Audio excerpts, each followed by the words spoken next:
Good morning, I'm Joe Fryer. Savannah is on assignment today. Right now on Morning News Now, relief for millions. President Biden takes a long-promised step. He is forgiving thousands of dollars of student debt for more than 40 million Americans. The president calling the move a major financial boost for borrowers. All this means people can start, finally crawl out from under that mountain of debt, to get on top of their rent and their utilities, to finally think about buying a home or starting a family or starting a business. Just who qualifies for this debt relief and what does it mean for the pandemic pause on student loan payments? Plus, why Republicans, even some Democrats, are concerned the plan will do more harm than good. Fired. Uvalde School District Police Chief is off the job this morning over his response to the mass shooting at Robb Elementary that killed 19 students and 2 teachers. The decision to fire him met with cheers from parents. Many say he is partly to blame for the long delay before authorities confronted the shooter. Now, the former chief is defending himself as parents call for even more accountability. Game changer. Alcoholism may soon be treated with a pill. A mind-altering element found in psychedelic mushrooms could help people overcome alcohol addiction. NBC News has an exclusive look at the study that researchers say is already helping people. Plus, the cost of love. Discussions about money are tough enough, so when should you start having those conversations with your significant other? Later this hour, some tips on what those talks should look like and how you and your loved one can achieve financial intimacy. Good to have you with us. We begin this hour with what is surely the talk at plenty of breakfast tables and probably on every college campus nationwide this morning. President Biden announced a plan to cut federal student loan debt by $10,000 each for tens of millions of Americans. While many are celebrating, the decision is also causing some resentment among others who paid off their loans or never went to college. NBC News correspondent Tom Costello is following this story for us and joined us from Washington with more. Hey, Tom, good morning. Hey, Joe, good morning to you. So 43 million Americans are carrying some college debt, the average amount $36,000. President Biden's decision will essentially say that taxpayers can pick up a big chunk of that. And a lot of people don't like that idea at all. President Biden fulfilling a campaign promise, cutting American student loan debt. It focuses the benefit on middle class and working families. But he's also stirred up a hornet's nest of backlash. I just feel it's a little slap in the face to those who worked hard to pay it off. And from Republicans who say it unfairly benefits Americans who choose to go to college while ignoring those who don't, like truckers, plumbers, welders, and retail workers. A lot of Americans choose not to go to college. And then there are those Americans who borrowed money to pay for school and paid it back. In what way is it fair to those taxpayers? Many also argue the president exceeded his authority by unilaterally slashing federal student loans. The plan affects 43 million Americans, forgiving loan debt of up to $10,000 each for those earning less than $125,000. 27 million Americans who received need-based Pell Grants will get an additional $10,000 in loan forgiveness. All of it a big relief for Chrissy Connors, who has roughly $40,000 in student debt. It just doesn't feel achievable to pay down. The $10,000 debt relief, for me, it's not just like a financial lift, it's even like a mental lift. President Biden has been under pressure from his own party to forgive as much as $50,000 in debt, with lower and middle income Americans struggling the most to afford higher ed. It's definitely a step, and I definitely think more is needed. The average household with student debt owes nearly $59,000. 42% of those who go to college pay back loans over 5 years. Loan specialists recommend using the freed up money now to lay a sound financial foundation. Maybe pay down higher interest debt like credit card debt using the money you've been saving. Okay, a couple of notes here that are important. First of all, the federal repayment plan to repay your student loans, that's been on hold during the pandemic. It was going to expire. So in other words, you're going to have to start repaying at the end of this month. That's now been extended till the end of the year. So repayment starts on January 1st. Listen, a lot of concern, number one, that the president doesn't have the authority to do this. Even the Speaker of the House, Nancy Pelosi, said recently the president can't unilaterally forgive loan. And second, a lot of economists out there on both sides of the aisle think that this will be inflationary. It's going to cost taxpayers $300 billion.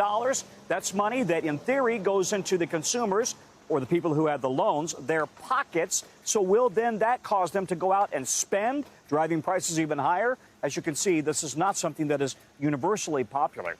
Back to you, Joe. All right, Tom Costello. Thank you, Tom. So for more on who stands to benefit from this potentially life-changing news, let's bring in NBC News Now anchor Morgan Radford. Morgan, good morning. So the White House says they think about 43 million Americans are going to benefit from this. Keep in mind, that's almost as many as the number of people who have the loans, which is 45 million. But certain groups are going to benefit more than others, right? The numbers are pretty striking. I mean, actually, if you look at it as a whole, about 50% of the people who own student loans, they owe about $20,000 on them. But it's really, when you look at those numbers and break them down in terms of who is actually standing to benefit, you basically are looking at three different groups of people. Number one, younger Americans who are just starting out in their careers and just starting out to pay those student loans. Number two, you're looking at people who have low credit scores. And number three, blacks and Latinos. If you look at the numbers just among blacks and Latinos, for example, you'll see that they tend to take out smaller loan amounts, and it tends to follow them longer after graduation. So you're talking about people like Juan Sarmiento. He's fighting to help make college a little bit more equitable. He's someone who had to stop going to school because his mother had to self-deport back to Mexico during the Trump administration, and he had to get a job and support his family. Take a listen. I took out loans because I didn't have financial support for my family. I am one of 4 children, but I'm the only U.S. citizen in my family. I come from a mixed status household. I voted for the president specifically for this issue. $20,000 for Pell recipients would be a major victory.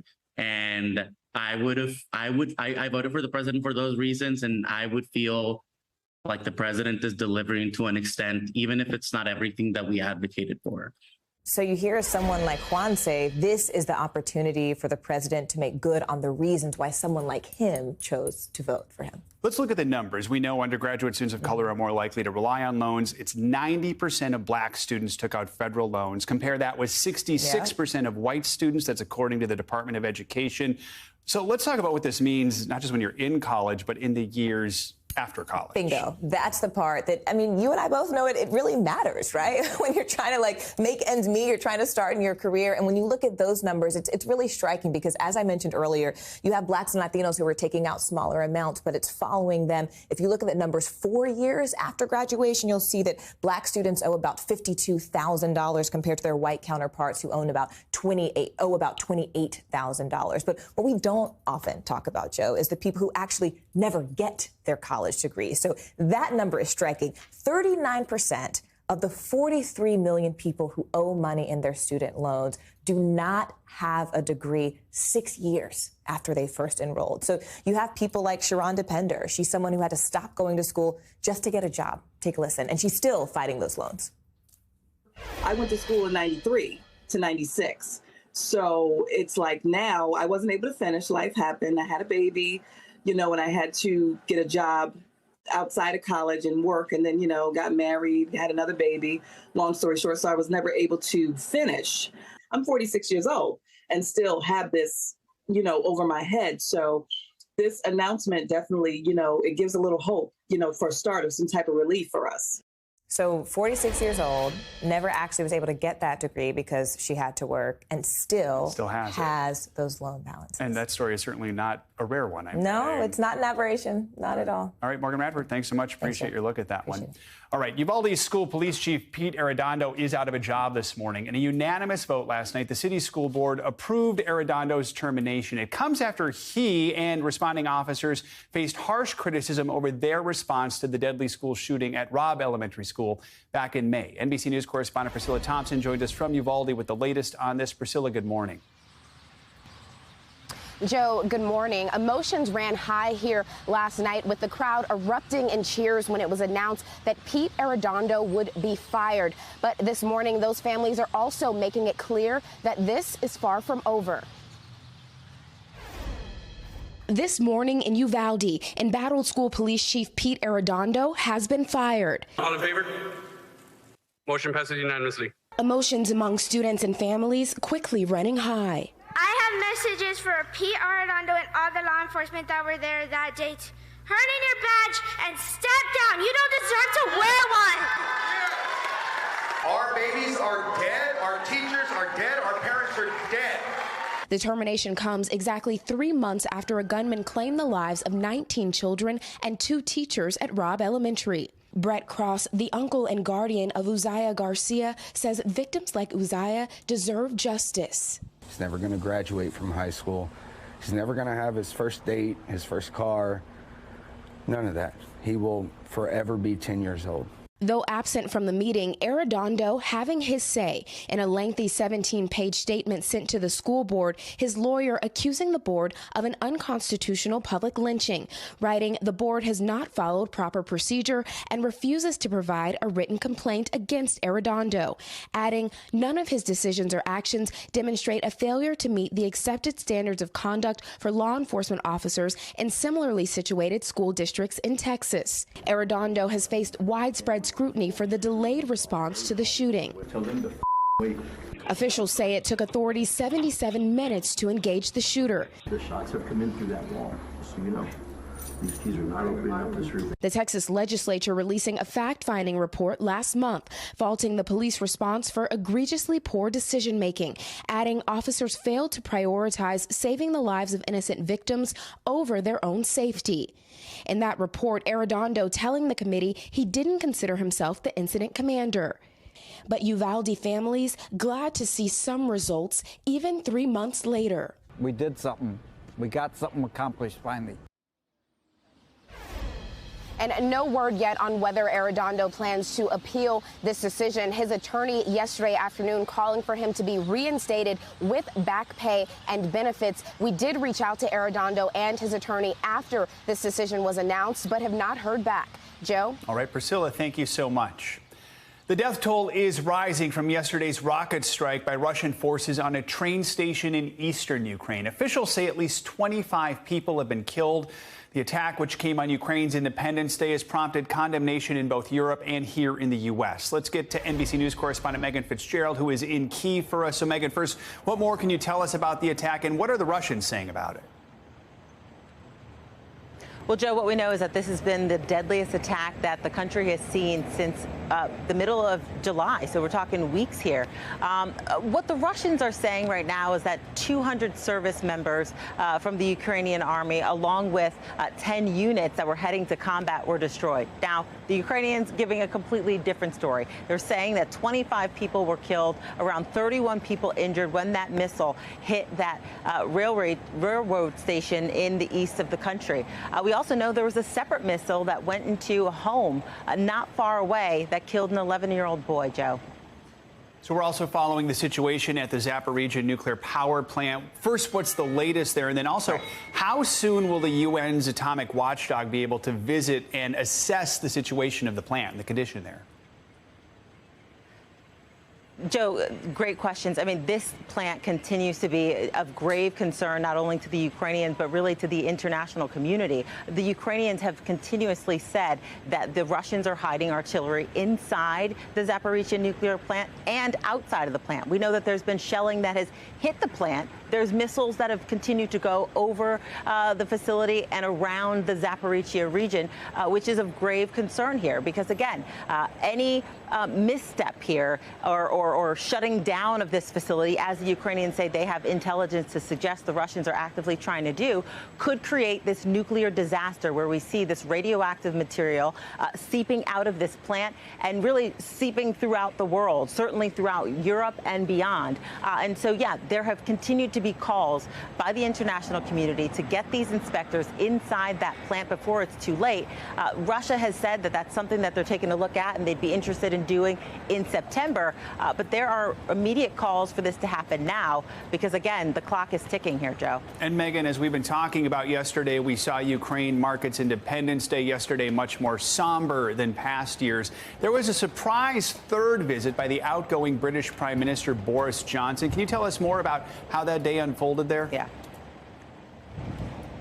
That's right. So, this visit is taking place at a time just yesterday when Ukraine was under a high alert, certainly Kyiv as well, bracing for any potential missile strikes. Their mass gatherings here were canceled on the Independence Day. And then this surprise visit by the outgoing Prime Minister of the UK. And this is his third visit. He was the first international leader to visit Ukraine back in April. He came again in June. And then, of course, the surprise visit yesterday, really sending a statement on Ukraine's Independence Day at what was perceived as a very high-risk time. As you know, the United States State Department was urging Americans to leave the city immediately, to leave the country immediately. But this was a statement of solidarity, standing with the people of Ukraine, and that is certainly how the people received it, Joe. And that Independence Day just happened to fall on the exact 6-month mark of the start of the war in Ukraine. Megan, thank you so much for your reporting. Appreciate it. Now to Los Angeles, where Vanessa Bryant won a multi-million-dollar lawsuit against L.A. County over photos taken of her deceased husband, Kobe Bryant, and their 13-year-old daughter, Gigi. The pictures were never made public, but the jury awarded her damages for emotional distress. NBC News national correspondent Miguel Almaguer has the details. Vanessa Bryant and her co-plaintiff, Chris Chester, were suing L.A. County for $75 million. They won their lawsuit and were awarded $31 million for damages, including pain and suffering. As the verdict was read in her favor, Vanessa Bryant wept in court, a federal jury ordering L.A. County to pay the widow of NBA legend Kobe Bryant $16 million for past and future emotional distress and suffering. We love you, Vanessa. After the verdict, Bryant walked past a crush of media, later posting on Instagram, "All for you. I love you. Justice for Kobe and Gigi." One copter down with medium brush. Her lawsuit coming just months after the 2020 Hillside helicopter crash that killed Kobe Bryant, their daughter Gigi, and 7 others. L.A. County confirming first responders took or shared gruesome photos of the victims for personal use. Those pictures, according to testimony, were later shown at bars and even a banquet by sheriff's deputies and firefighters. During the 10 days of testimony when Bryant took the stand, she said, "I felt blindsided, devastated, and hurt. I trusted them not to do these things." A sobbing Bryant adding after the photo leak, "I have 2 choices, to try and live my life or end it." The jury also awarding Bryant's co-plaintiff, Chris Chester, who lost his wife and daughter, $15 million. It sounds crazy when you have a $31 million verdict, but in a way, the county should have a sigh of relief because it could have been so much bigger. During closing statements, county lawyers argued the pictures never became public. There's a simple truth that cannot be ignored. There's been no public dissemination. The verdict coming down on 8/24, Kobe Bryant Day in Los Angeles, and just a day after he would have celebrated his 44th birthday. The jury deciding 2 families who lost loved ones were victimized by the very people called in to help. The county says they respect the jury's verdict, but they could appeal it. They say they are looking into possible options, and more legal maneuvering could be down the road for them. Back to you. All right, Miguel, thank you so much. Breaking news this morning, the ongoing teachers' strike in Columbus, Ohio is now over. The president of the Columbus Board of Education announced earlier this morning that the board has come to an agreement with the teachers union. The union had been calling for smaller class sizes and building improvements. Yesterday was the first day of school there. While details of the agreement have not been announced yet, the board president says students will continue online learning for the remainder of this week and that the district is looking forward to welcoming students, teachers, and staff back to the classroom on Monday. Now to that dangerous storm system that has drenched millions across the country. This week, parts of Mississippi are bracing for even more rain this morning after heavy downpours and flash flooding slammed the central and southern parts of the state yesterday. NBC News correspondent Blaine Alexander joins us now with more. Blaine, good morning. Well, Joe, good morning to you. This is approaching a once-in-a-thousand-year flood. That's how statistically rare this is. But incredibly, if that is confirmed, this will be the 6th such event that we've seen over just the past month. Now, this morning in Mississippi, the damage is growing and the rain is not over yet. This morning, it's a race against time in rain-ravaged parts of central Mississippi. Emergency crews conducting dozens of desperate rescues. In Brandon, an all-out effort by first responders and volunteers battling fast-rising floodwaters while evacuating more than 40 residents from this nursing home. In nearby Florence, more than 100 children and staff members moved to safety after water rushed into this daycare center. The water strong enough to sweep part of this train off its tracks. Evidently, the storm drain underwashed the bed of the train. The train stopped. The scenes are even more striking from above. Historic flooding leaving entire communities underwater. It's really bad. Like, literally, it's flooding. Like my neighborhood. Much of the rain's fury is in how fast it fell. Some areas dealing with up to a foot of rain in hours. And in Hattiesburg, this possible tornado sighting. The whole town is almost flooded. In Canton, some residents are exhausted after facing major flooding for the second time this year, with homes, cars, and entire neighborhoods now covered in murky water. When the water comes down that fast and that quick, it has nowhere to go.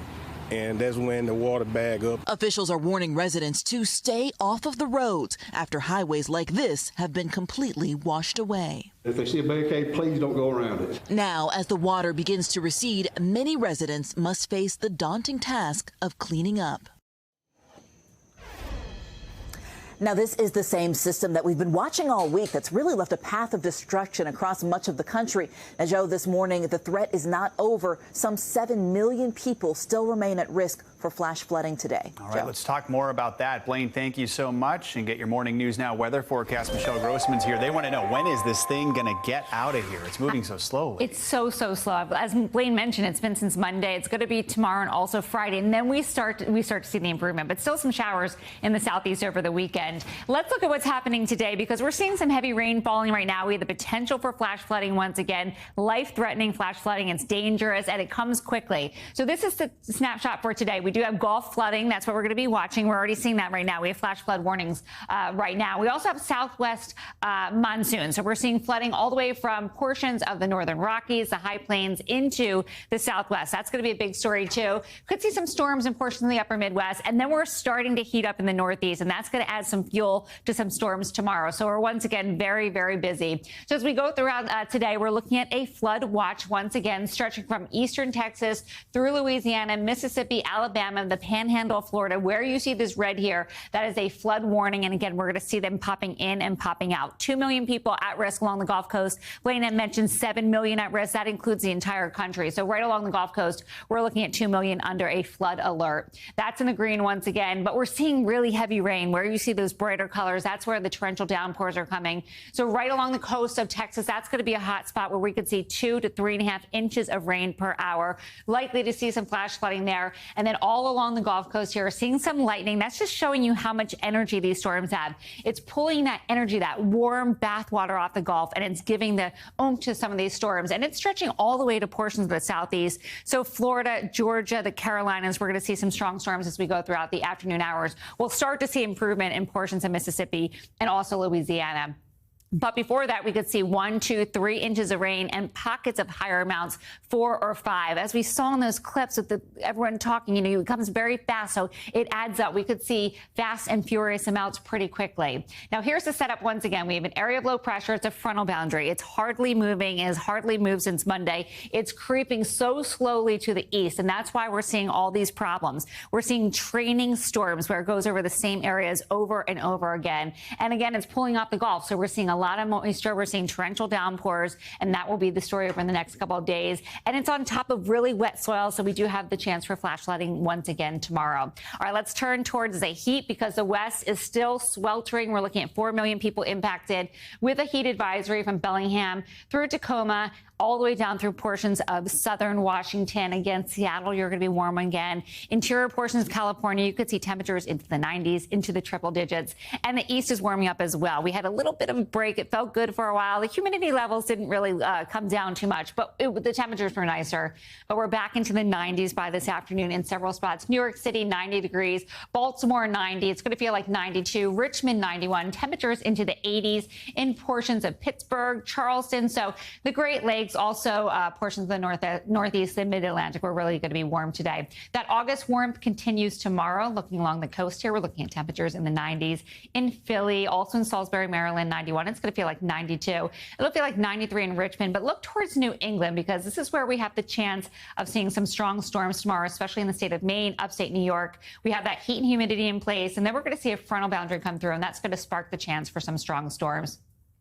This warmth stays in place as we go throughout the weekend, so no relief. You're going to need those fans, the pool, whatever you need to stay cool this weekend because we're looking at temperatures into the 80s and 90s. Here's a front for today. It's a different front from the southeast. It's another storm system bringing the chance for storms into the Great Lakes, parts of the Midwest, and this will skirt to the east tomorrow. So I mentioned that heat and humidity along with this front bring some strong storms. We could see the chance of a tornado risk there. Also some really damaging storms. There it is. We're looking at that slight risk from Burlington, Albany, and then just close to Boston. We're 8 million at risk for some strong to severe storms tomorrow. All right. Something to keep an eye on. Thank you, Michelle. Appreciate it. Coming up on Morning News now, just like the U.S., Europe is feeling the brutal heat this summer, too. And now a widespread drought has uncovered major parts of history. Long-last artifacts coming to the surface. Next. Welcome back. Many of us have been sweltering under historic heat waves this summer, while severe droughts have been drying up rivers and lakes. But around the world, the extreme weather has uncovered long-lost treasures and forgotten sites, as well as hidden warnings. NBC News foreign correspondent Matt Bradley joins us now from northern England with more on these discoveries. Matt, good morning. Hey, good morning, Joe. So obviously, it's no longer a drought. This is England, after all. But you can still clearly see what happened here at Chatsworth House. This grass, after weeks of drought, it revealed the contours of a 300-year-old garden. It's been a long, hot summer. Droughts and heat waves have spread across entire continents worldwide, killing crops, drying up rivers, and raising worries about our planet's future. Even as they reveal tantalizing glimpses of the past, normally hidden from view. Like this ornate 17th century garden in England. 300-year-old paths and hedges laid bare by record-setting heat. Most were revealed by falling water levels as rivers shriveled. Like this island in China and its Buddhist statues believed to be 600 years old. 比较少吧。 I'm worried, this local man said. I feel like the environment has just become quite bad. I think this is a warning to us. In Spain, a dried-out reservoir displayed an entire village swallowed when the dam was built. The feeling is nostalgic as people see the home of a family member, their own, or of someone they know re-emerge, said the town's mayor. Some even date back to prehistory. In Texas, a dinosaur left these 113-million-year-old tracks. Other waterways expose the scars of history's worst trials, like this bomb from World War II destroyed by the Italian army. And in Serbia, a graveyard for sunken Nazi warships emerged from the Danube. But other rivers convey urgent warnings about what's to come. In German tradition, these hunger stones mark the water levels that preceded famines. The oldest one, from 1616, reads, "If you see me, weep." Climate experts like Bob Ward say these hints from history shouldn't be ignored. What do you think that means for our present day? We're seeing more intense, more frequent heat waves happening all around the world. He says it's something we may have to get used to. They're definitely going to continue, and it's going to get worse for at least the next 30 years until the world reduces their emissions of greenhouse gases to zero. A new reality that's living up to old warnings. So, Joe, this particular grass is getting a much-needed drink, but throughout the world, the damage has already been done from this past summer of very extreme weather, and according to scientists, we're in for a lot worse in the years to come. Joe? And it takes a lot of rain to reverse so much of the damage from the drought. All right, Matt, thanks so much. Appreciate your reporting. We've got more international headlines now. Taiwan is proposing a boost in defense spending for next year. NBC's Claudio Labaga joins us from Rome with that and more world news. Claudio, good morning. Good morning, Joe. Yes, that $19 billion defense package was announced by Taiwan literally weeks after China staged its largest ever military exercises around the island following the visit by Nancy Pelosi. Well, now the new package, which includes funds for new fighter jets, will still need to be approved by the parliament there. Let's go to Germany, where the government has introduced several energy-saving measures in response to the looming energy crisis caused by the war in Ukraine. Among the measures are the reduction in temperature inside public buildings and an overnight ban on illuminated advertisements and buildings. Now, Germany relies heavily on gas from Russia and fears further cuts in imports in the future in response to sanctions. And finally, let's go to Afghanistan, where women's rights activists open a library in Kabul, a courageous initiative in a country where, since the takeover from the Taliban 1 year ago, women are increasingly cut off from education and public life. One of the activists told the Reuters news agency that the library is aimed at girls who cannot go to school anymore, or those women who were fired and have nothing, literally nothing left to do in that country. Joe? All right, incredibly courageous, Claudio. Thank you for bringing us that. We appreciate it. Coming up, a possible treatment for alcoholism in the form of a pill, how doctors are using the ingredients from psychedelic mushrooms and how that could help millions of people. This morning, what could be a game changer in treating addiction. A study in the Journal of the American Medical Association raises the possibility that a hallucinogenic compound could help people conquer alcohol addiction. NBC's Harry Smith joins us with more on this fascinating story. Hey, Harry, good morning. We've been hearing more and more about using MDMA, for instance, with veterans and treating PTSD. This is just, we're sort of in the infant stages of what feels like an explosion in using hallucinogenics to treat a number of different issues. This is a handle of alcohol, a few ounces short of a half gallon of booze. Something you'd bring to a party. I would drink one of those by myself. John Costas started drinking in his early teens. Getting drunk became the #1 thing on his mind. You're constantly thinking about where your next drink's going to come from. AA didn't work, nor did any other rehab. His doctors told him alcohol was killing him. His last hope, he says, psilocybin, a compound found in psychedelic mushrooms. I was terrified of psychedelics. I never touched them. Yet he joined a double-blind study incorporating psychotherapy and psilocybin at NYU Langone Health. In all, there were 93 participants. The results, very promising. More than 80% who were given the psychedelic treatment drastically reduced their drinking. 48% were completely abstinent 8 months after receiving their first dose. Their improvement was evident immediately during the month after the first dose of psilocybin. Dr. Michael Bogenschutz headed the study. There wasn't really any sign that the effect was diminishing over time. Through 12 weeks of psychotherapy, participants were given 2 doses of psilocybin and were given an option for a third. During the sessions, they were accompanied by 2 staff members who monitored them for possible physical or psychological side effects. My emotions were really amplified. So if I'm happy, I'm ecstatic. If I'm sad, I'm terrified. We know that psilocybin can make it possible for the brain to change more than it ordinarily would. That change is called neuroplasticity, the brain's ability to modify, change, and adapt. The theory, psilocybin makes the brain more malleable. Costas had profound, transcendent reactions to the drug. I saw a liquor bottle in the middle of a desert, and all of a sudden it disintegrates into the sand. And I thought that was pretty obvious symbolism for my alcoholism leaving me. The researchers have not kept track of how many participants remain abstinent. Costas, one of the first patients, says he has not had a drink in nearly 7 years. It was never a case where I could just have a drink and then not have another drink. Nicola D'Alessandro also participated in the study. The psilocybin's effect, mind-altering and life-changing. The third dose was like the icing on the cake that completed my experience and allowed me to move forward in life with a new path, a new hope. Hard not to cry.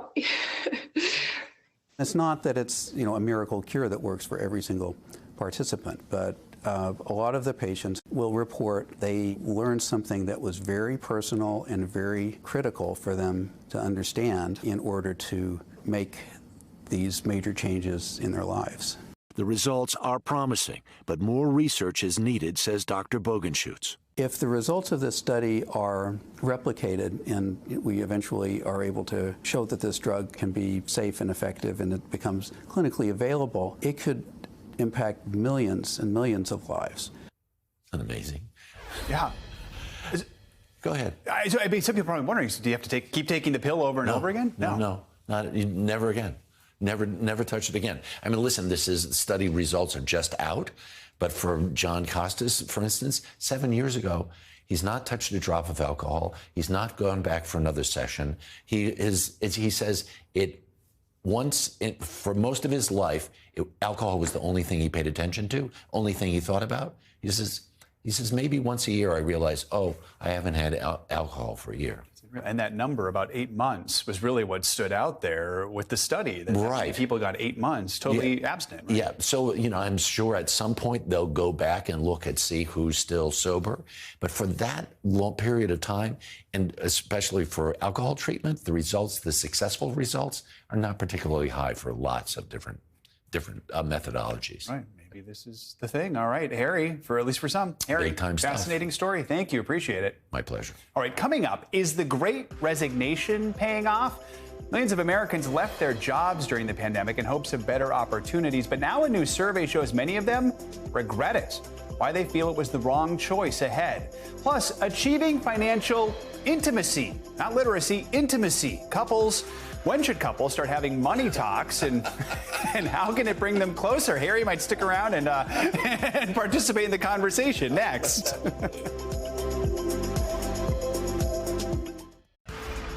Financial headlines now. Amazon is leaving the healthcare space by the end of the year. CNBC's Frank Holland joins us with that and more money headlines. Frank, good morning.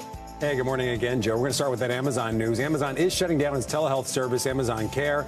That's according to an internal memo. It launched in 2019 as a pilot program for employees in and around Amazon's headquarters in Seattle. It lets business customers offer digital or at-home doctor's visits. Amazon Care operates virtual services nationwide and makes house calls in markets such as LA, Washington, and Dallas. Amazon says the service just wasn't meeting the needs of customers. GameStop plans to reward thousands of employees with stock and pay raises as the struggling retailer looks to become profitable again under new leadership. The Wall Street Journal reports GameStop was shifted last year to growing online sales.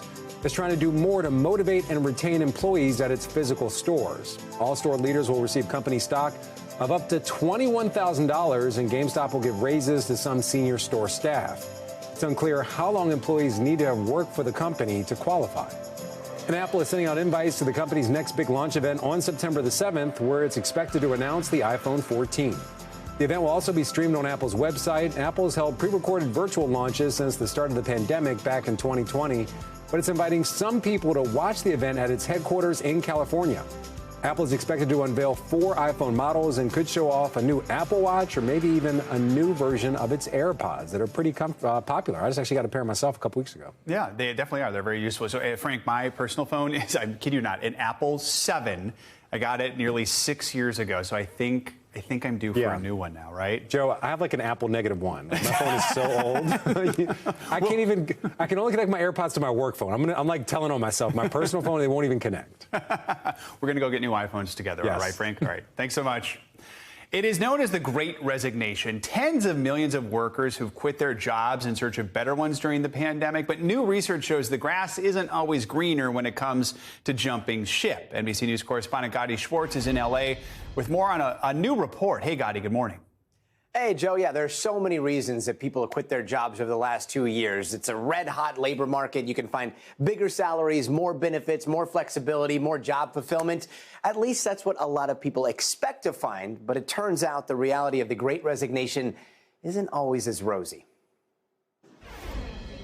Call it the Great Resignation regret. More than 40 million Americans left their jobs last year in hopes of finding a career with better pay and hours and more satisfaction. A new survey finds nearly half of people who quit their old jobs for new ones during the pandemic say the switch has not met their expectations. It was just kind of a slow burn of, oh, this is taking a lot out of me. I miss my old life.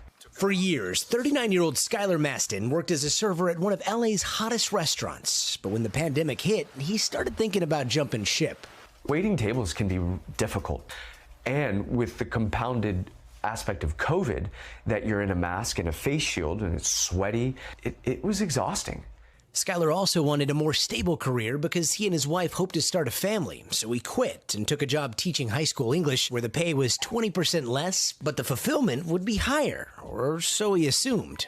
Was teaching what you thought it was going to be? It was not necessarily what I expected.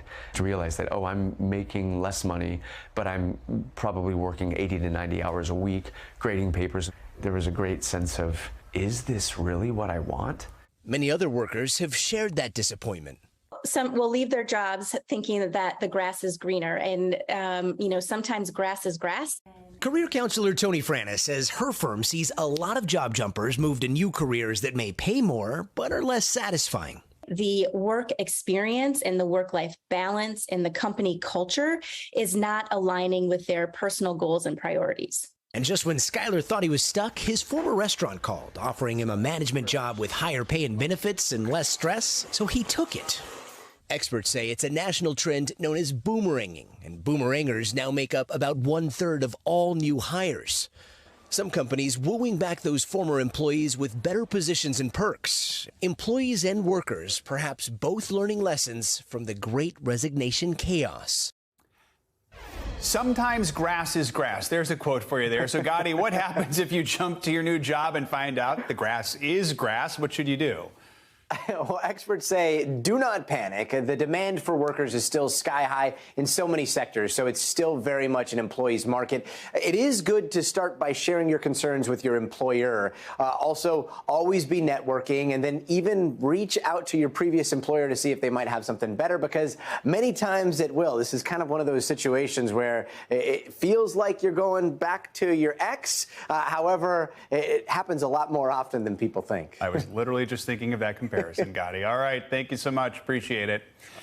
Now to your money and how it could be key to building a stronger bond with your partner. Financial therapists say that next date night you have planned is the perfect time to talk finances with your significant other. It is called financial intimacy, and they say it helps to bring couples closer together. Joining us now is Megan McCoy, assistant professor and director of the master's program in personal financial planning at Kansas State University. Megan, good to have you with us. So the words intimacy and finances don't typically go together unless you're someone who likes to say you love money. So help us understand, what is financial intimacy and why is it so important in a relationship? Absolutely. So I think there's such a money taboo in our culture that most of the times the only time we talk about money with our partner is when we're kind of stressed about it, when we don't have enough or we're worried about it. But there's actually been a study recently by Sonia Luder who found that all these couples were getting happier accidentally by seeing a financial planner. And what they realized through this study is that having financial conversations doesn't always have to be stressful or fighting, but actually can be a vehicle about talking about your dreams, your values, your hopes for the future, and can bring couples closer. So how early in your relationship should couples start discussing finances, and then how often? Well, I think it's one thing to talk about, like, how much money do you have in your bank account, which makes everybody go, ooh. But another thing to talk about, like, here's my dreams for when I make money. Or recently a Powerball came out and me and my husband bought tickets, and we're talking about, like, what will we do with that money? How would we actually give to others, find our way to our passions, spend more time with family? It's not the money that we're talking about, but how you're using the money and your underlying values that can be beautiful. Let's be clear, no matter who you're talking about it with, talking about money can be uncomfortable, it can be intimidating. So how do we approach starting a conversation about finances with our partner, and what are some of the questions that we should be asking? Yeah, I think the first thing is to get comfortable with yourself. So many of us have these like hangups from our childhood or even hangups from last year around money. And so making sure that you're healthy with money could be a wonderful first step. I think the next way is kind of talking about how your family was raised around money. What do your parents do around money? Like, what's your earliest money memory? What do you think like you want to take forward from your parents' role modeling of money behaviors and money communication into your relationships?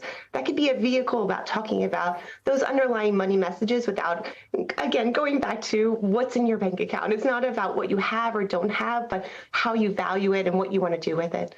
As a little side note, we always talk about opposites attract, but that's frankly not true. Most of the time we marry someone very much like us in our big worldviews, but not when it comes to money. So a lot of us are opposites with our partners around money, and that might be the only way we're opposites. So having these conversations can let you get insights on who your partner actually is. All right. Interesting stuff. Megan McCoy, thanks so much for joining us. Fascinating conversation. Appreciate it. Coming up, big changes are coming to the world of golf thanks to one of the sport's biggest names. Next, how Tiger Woods is working with the PGA to take on the competition from the Saudi-backed Live Golf organization. Next.